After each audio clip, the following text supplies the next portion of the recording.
Lenglenging driya mangungkung kanduhan rimang.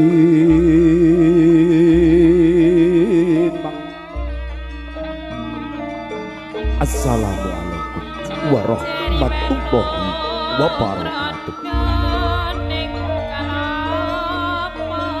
Alhamdulillahilladzi arsala rasulahu bil huda wa dinil haq.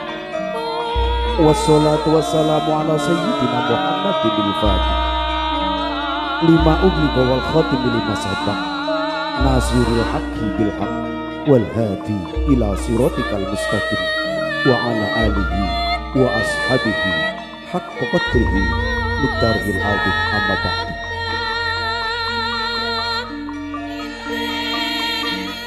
Sih tentrem rahayu mugi kajiwa kasalira dumateng panjenenganipun kang hamengkugati panjenenganipun Bapak Parmin sekalian Ibu Ganinten sakutrah kalawangsa tinarbuka jroning raos sesarengan memuji mring ngarasaning Gusti Zat kang murwing zat Allah subhanahu wa ta'ala, zat kang murbeng dumadi karana rahmat ingkang sampun rumentah dumateng kula dalah panjenengan sami hingga kula dalah panjenengan sami saged mangayu bagya nenggih dawuhipun Nak Mas Bagus Nurul Al Haris ingkang jinatukrama Roro Ayu Pipit Melisa Dewi dumateng sepuh bini sepuh ingkang hanggung hamastuti dumateng pemuyaning kautaman ingkang pantes pinuti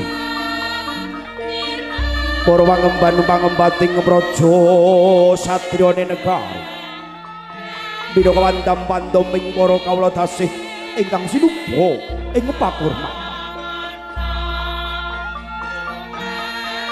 para alim para ulama ingkang rinten dalu tansah sumanding kitab suci wahyuning ilahi binaka panuntun kiblating manembah ingkang satuhu luhuring budi.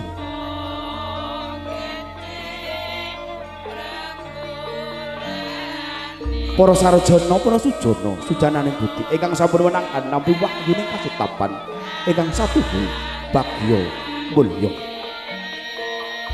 Mradhapa keparingipun Bapak Parmin sakutrah kalawangsa. Kula ingkang kapitedhan sinaraya hambuka wiwaraning sukawenganing wicara tuwaraning kandha. Kinendheraken hanjeng piyonggah arantamaning adicara ingkang sampun karambit wiwit purwa madya. Usana mugi mangya bagya mulya kang sinedya rahayu kang tinembuk. Puja hastawa. Puji hastuti.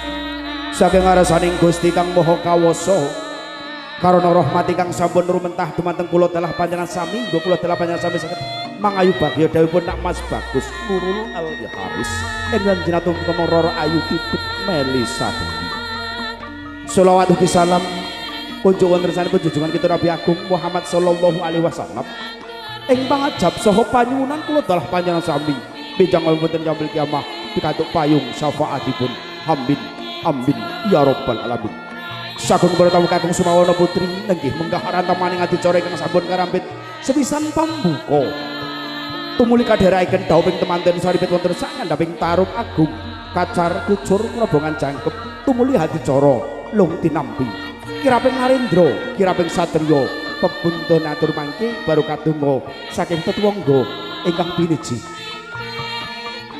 Sumangga pahargyan kalenggahan siang prasaja Gusti tansah paring berkah samudayanipun sesarengan kita bikak kanthi wasan basmalah sesarengan kalian kaula.